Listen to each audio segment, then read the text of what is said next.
During the next half hour, we'll show you how the Catholic Campaign for Human Development reaches out to people living on the margins. We'll take you to the UIC Pavilion, where more than 8,000 middle school students celebrate their faith in Holy Fire. And we'll introduce you to Deacon Freddy, who's on a mission to provide toys for needy children in Guatemala. Welcome to the January 2019 edition of Sanctuary.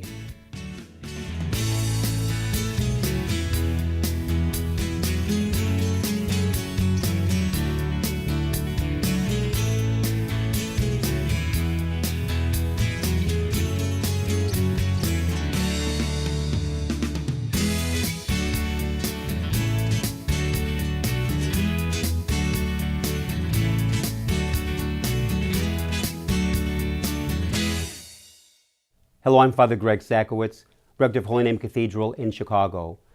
As many of you know, the annual collection for the Catholic Campaign for Human Development, CCHD for short, was recently held at parishes across the Archdiocese.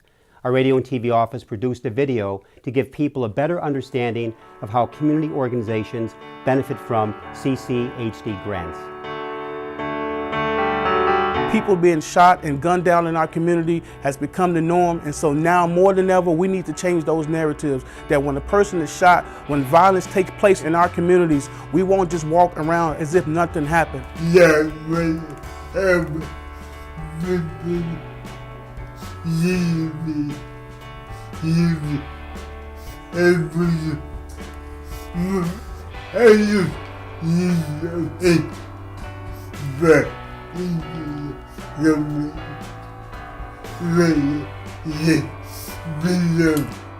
Now, more than ever, workers need to know what their rights are. They need to feel empowered to speak up when their rights are being abused.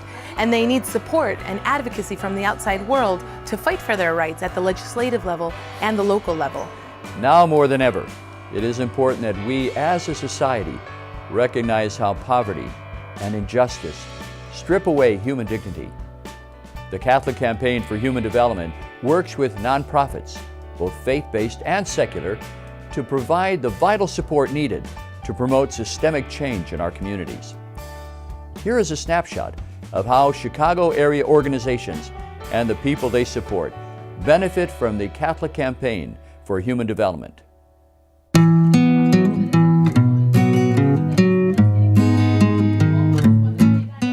The Chicago Workers Collaborative brings workers together who are low-wage workers across gender, race, Latinos, African Americans, Caucasians, men and women, so that together we can make a better world that's just for all workers.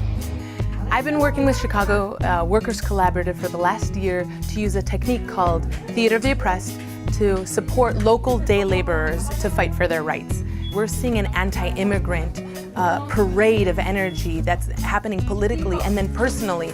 And when you give a worker an opportunity to play that out, role play that scenario out with someone who doesn't like them just simply because of the color of their skin or the language they speak, in a safe space, a theater, then when they're out in the working world and they find that anti-immigrant sentiment, if they know their rights and they've been given that opportunity to role play the power that they have within them, then they have the strength to do it in real life. And so that's where the power of theater is.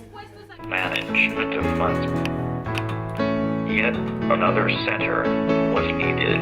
You know, the mission of Progress Center for Independent Living is to assist people with disabilities or provide people with disabilities with the tools they need to become independent and be part of our community. Today we're here for Shop In, and we are in Forest Park. There are multiple businesses around us.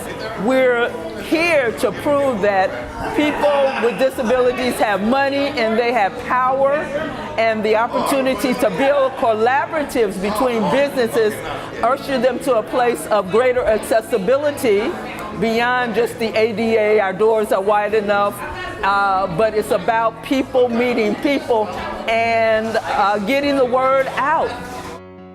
We have money to buy, so we should be included in any business, and they should think about us when they open their doors.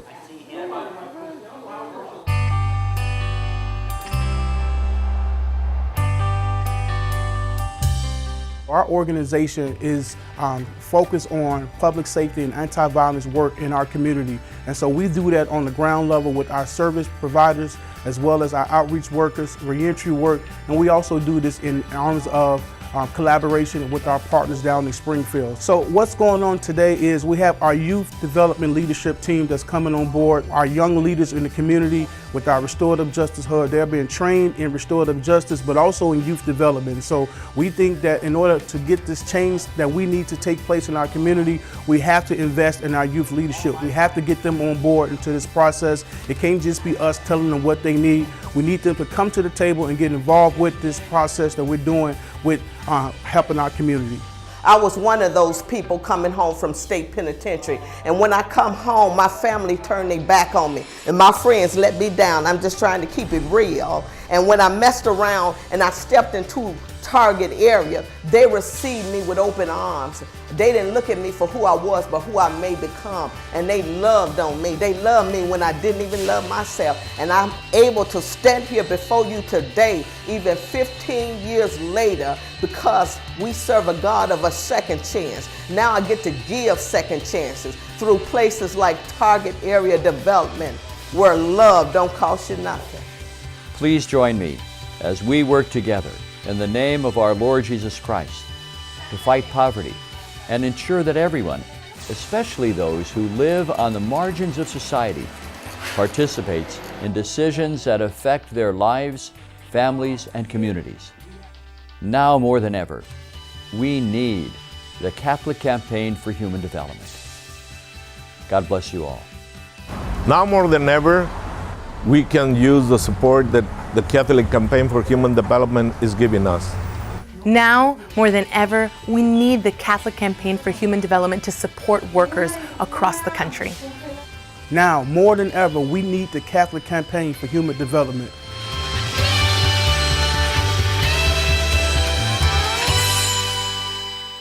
For more information and to donate, go to archchicago.org and click on the CCHD stamp.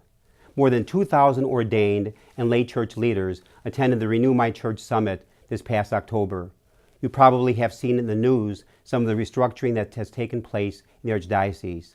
But the summit was designed to focus on the evangelization aspect of Renew My Church. The Renew My Church Summit was held at the Donald E. Stevens Convention Center in Rosemont.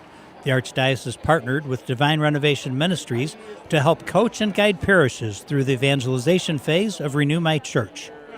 Our goal really, I think, is to awaken vision, awaken a capacity to dream God-sized dreams, to be convicted that it doesn't have to be this way, it can be better. We don't have to settle for the decline that we're experiencing in our church. And hopefully that we can connect with key leaders and see through the grace of God to see that vision, that excitement ignite in their hearts. And once they've caught that vision, to help them work towards leading renewal of their parishes. Divine Renovation helps move parishes from maintenance to mission, and that takes teamwork among both lay and ordained leaders. What this is about is building leadership. It can't depend just on one or two people or even just a small team. We need that kind of leadership in all of our parishes, and we believe that the people who are here have the capacity to move to that new level. And as they do so and go back to their parishes and work with their groupings, they're going to be hopefully inspired and also informed about what Renew My Church is about. And we're also, I think, creating a community of these leaders so that they can find support among themselves. This is just a first opportunity, I think, of coming together, and we will continue to make sure that we provide resources to these new leaders in the life of the church. Leadership teams from across the Archdiocese attended the summit. Although parishes are in various stages of the Renew My Church process, all parishes are being asked to focus on evangelization efforts now. Sometimes as young adults we see the change, but we're not really involved in it. So I think I'm bringing back the idea of yes, we are the change, we are changing. So I think that's what I'm taking back. We should share what we know in our faith. Many of us look at faith and we may have a different way of seeing faith. It may be going to church but also lighting a candle, and that might mean so much to one person, and another person might have a saint that they're very religious about, and just learning each other's faith. I think there's so much richness in that, and the spirituality behind that is amazing. So more than anything, just learning from each other. I really hope for a positive change in the church, and praying that it will bring back others who have strayed away from it. And I think with this kind of movement that people will be touched by the Holy Spirit. Evangelization efforts may take on different forms from parish to parish, and Divine Renovation promises to play to a parish's strengths and unique qualities. An important message being delivered at the summit: be not afraid. Sometimes we get afraid because we wonder, will people come if we do something? Will they respond to it? But I think that cannot paralyze it. We have to know that sometimes we'll succeed and sometimes we'll fail, and at the same time we have to keep reminding ourselves that Jesus' promise that He walks with us is present, that Jesus actually is present among us, and that He will fulfill His promise and bring people closer to Himself. Take a deep breath and pray, and have confidence in the Holy Spirit, knowing that He's got us. The Lord has promised that He will not forsake us. And we have to remember that with every step of this process. With videographer Michael May, this is Jim Dish reporting from the Renew My Church Summit in Rosemont. Congratulations to all who contributed to the success of the Renew My Church Summit. The Pope has asked our Archbishop, Cardinal Blaise Cupich, to be one of the lead organizers of a February meeting in Rome of bishops from around the world to discuss priest sex abuse. The Cardinal shared some of his insights on that meeting with Todd Williamson in the December edition of Catholic Chicago. What can you tell us about it, Cardinal? Well, in addition to myself, as Cardinal Gracious of Bombay, who's part of the C9, that is the group of cardinals that advises the Holy Father, and Archbishop Scicluna, who is now one of the adjunct secretaries for the Congregation Doctrine of Faith, and he's the Archbishop of Malta, and then Father Hans Zollner, who is a Jesuit priest at the Gregorian University. He's on the Pontifical Commission for Protection of Minors. So the four of us have been charged by the Holy Father to organize this 4-day meeting in which he's asked the presidents of all of the bishops' conferences to come together, so that there really can be an understanding that the crisis facing us is not just isolated in the Western Hemisphere or the United States or the English-speaking countries, but it is a global issue that we all need to address. So his hope would be that there would be that kind of ownership on the part of everyone, but it will also give an opportunity for the Holy Father to speak about his own experiences of having spoken to victims, and also chart a course forward in which we're really going to have expectations set on how we address this very important issue of protecting children in a very global way. Yeah. Is part of the, there's 100 and some conferences, right? Yes. Is part of this to make sure that everyone is, as we say, on the same page in regard to approaching? Well, yes, and I think that part of the issue is that it has not been so prominent in other countries, and yet we know that child safety should be a part of the Church's own ministry. That I think is so very critical to understand, that children are at risk. And while it might not receive the media attention that it has in some of the countries around the world, children are at risk, and we need to make sure that they're protected. So I think that it is important for us as the hierarchy throughout the world in union with the Holy Father to take seriously this critical issue, but also to hold each other responsible. We need accountability and transparency as we move forward, and those will be part of the discussions we'll have when we meet. You've noted in other arenas, in print and on radio, Episcopal accountability is kind of a newer focus, right? Well, it is. I think that it has always been important for bishops who oversee dioceses to hold other people accountable, but also themselves accountable. And we have many canons within the Code of Canon Law that speak to that sense of the responsibility that we have for the prudent governance in our dioceses. But I think that the important thing to keep in mind is that we have learned a lot about child protection over these past decades, and in fact are way in advance of many institutions in the secular world that care for and educate children. We want to make sure that what we have learned in some countries is in fact shared broadly, but also to understand that the protection of children is a responsibility of the entire church. And so that is where the Holy Father is moving forward with this agenda, and it's going to come out of his own experience of having dealt with and talked to victims and seen the pain and the distress that abuse has caused them and damage it's done. And I think he wants to make sure that we're all on the same page, as you put it, moving forward. You can see the entire interview with Cardinal Cupich on our YouTube channel, youtube.com/CatholicChicago. Stick around.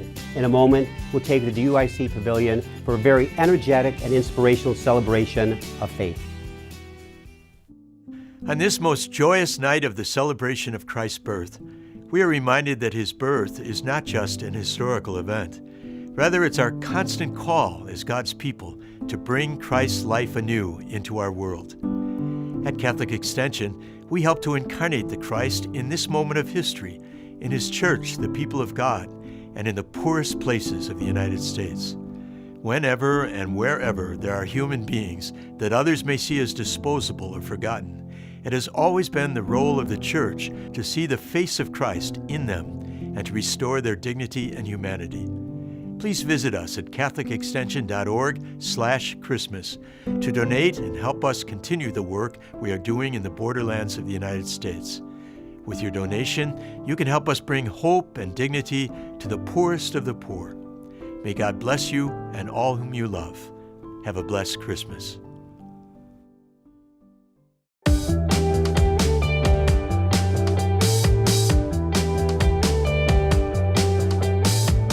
Hi, I'm Sister Mary Jo Sobiek, and I teach here at Marian Catholic High School. You may have seen me on television tossing out the first pitch at a White Sox game. No pressure. I delivered a changeup down low, a real crowd pleaser. Well, that was a fine pitch, but now I have an even better pitch for you. It's donating to support tax credit scholarships. Here's the deal. You get a great education in a Catholic school, but many parents can't afford the tuition. Now, tax credit scholarships are opening the doors for families in Illinois. The math is simple. You donate to a scholarship granting organization, and you receive a 75% Illinois state tax credit. Then, deserving students receive a tax credit scholarship. I was educated in a Catholic school, and now I teach in a Catholic school. We believe in a faith-based education that prepares our students for the future. And we believe more students should be able to benefit from a Catholic education. So donate today to tax credit scholarships, and you will be hitting a home run for Catholic education.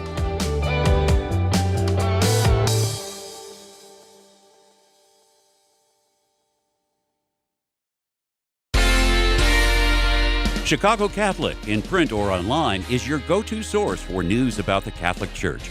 In-depth coverage that stretches from Chicago to the Vatican, thought-provoking articles, including columns from Cardinal Blaise Cupich, photographs that inspire, reviews of movies, books, and TV columns. Go to chicagocatholic.com to subscribe. Be an informed Catholic. Subscribe to Chicago Catholic today.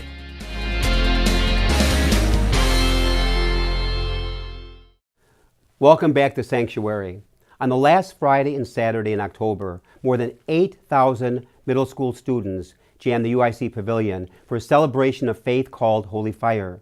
Our TV crew spent a day at the pavilion to capture the sights and sounds of this inspirational event. It is so awesome to come today and bring our school to Holy Fire, to give the kids an opportunity to see that living their faith out is not weird. So here at Holy Fire, they have a way of relating to the kids that's kind of silly and goofy, but also hits them right in their hearts where they're at in middle school. And that helps them to know that they can open their heart to Jesus and that it's not so weird, that it can be normal.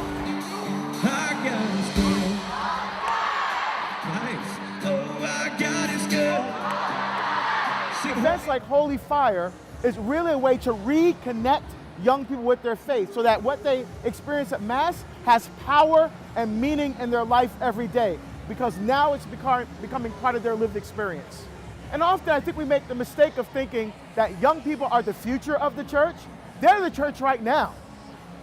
Look, everything in the culture are attacking our young people, are attacking the family, and they need to be prepared and equipped with the power of the Holy Spirit to be able to confront the challenges of our culture today.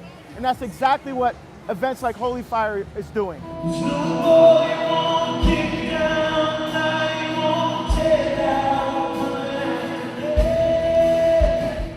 This is actually my first time going to one, and this is also my first time going to a Catholic school. So I'm very excited. And this is better than everything I ever went to. The selection is awesome. The way that they pray, the singing, the dancing, the beatboxing, of course, is all exciting. One of the ways that I connect with young people is by using comedy, by using music, beatboxing. I rap, I sing. So using all these things and entertaining the kids, I like to get them to a place where they open up their hearts. And at that point, we can really do some work and bringing the gospel to their hearts. And so that's kind of been one of the focus points of my ministry, to let them know that I understand them, I love them, I get them, we're going to have a lot of fun, but at the same time, we're not going to just stop there, because that would be totally ineffective, to just entertain them, but not bring them the message of Christ, which sets their hearts free. I think it's good because they started telling us that we should like talk about God in our hearts and our mouth, and we should learn more about God and just come closer to Him. When they see each other, they no longer feel isolated. They can say, we're in this together, and there's other young people who say God's important, Christ is important. Being part of this church means something, and I want to be a part of it. So hopefully they leave here not only learning something more about their faith, but inspired to go out and say, I'm going to continue to be a part of this, and then when they're adults, continue to practice and to participate in the life of the church.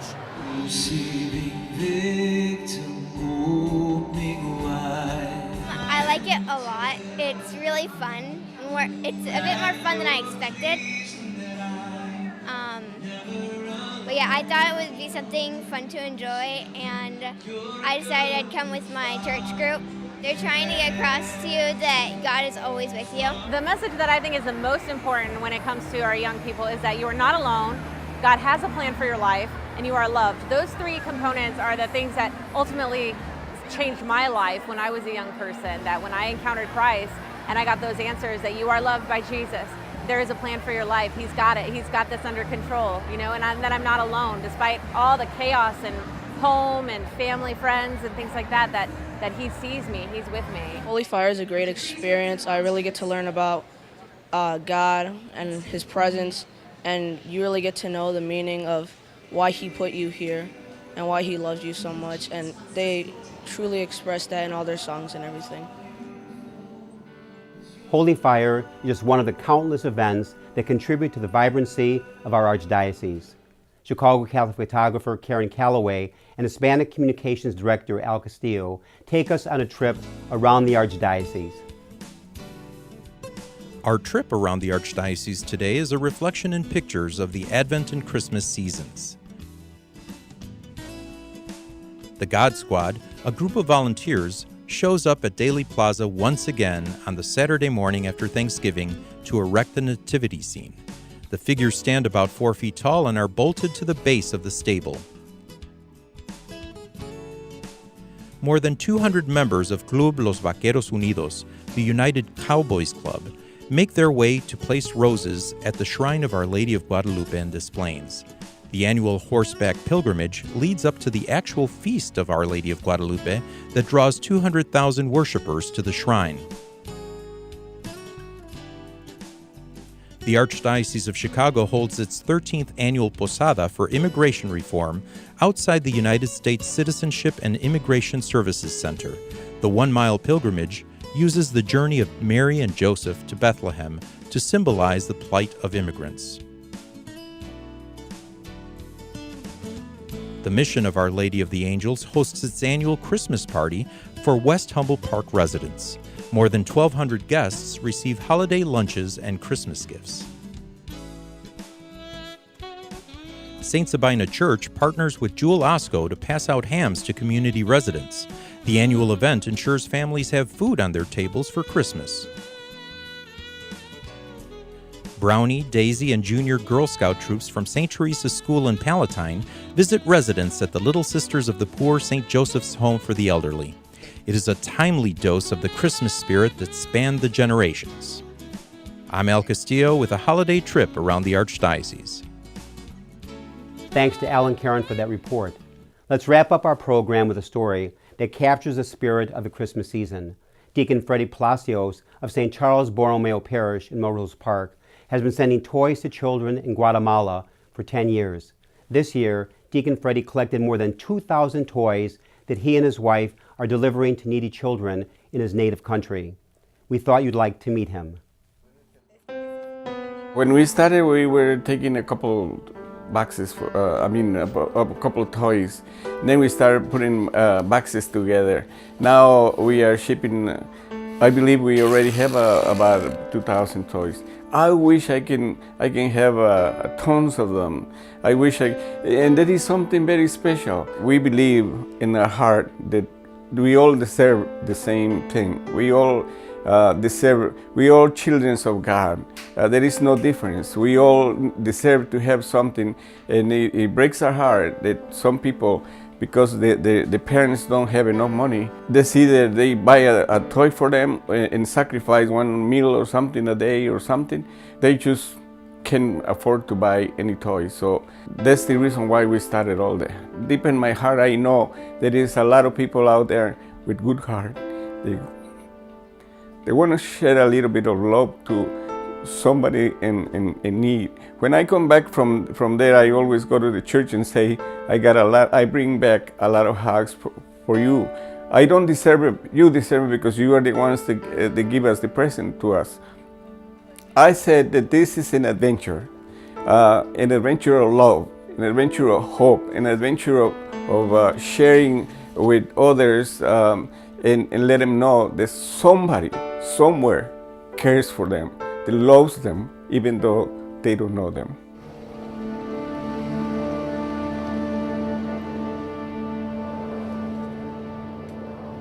A great upbeat way to end our program. We close with a reminder that you can join me and other hosts on our local Catholic radio programs Monday through Friday from 8 to 9 in the morning on WNDZ 750 AM. Please tune in. Thanks for watching Sanctuary. I'm Father Greg Sakowicz. May the Lord bless you and hold you in the palm of His hand.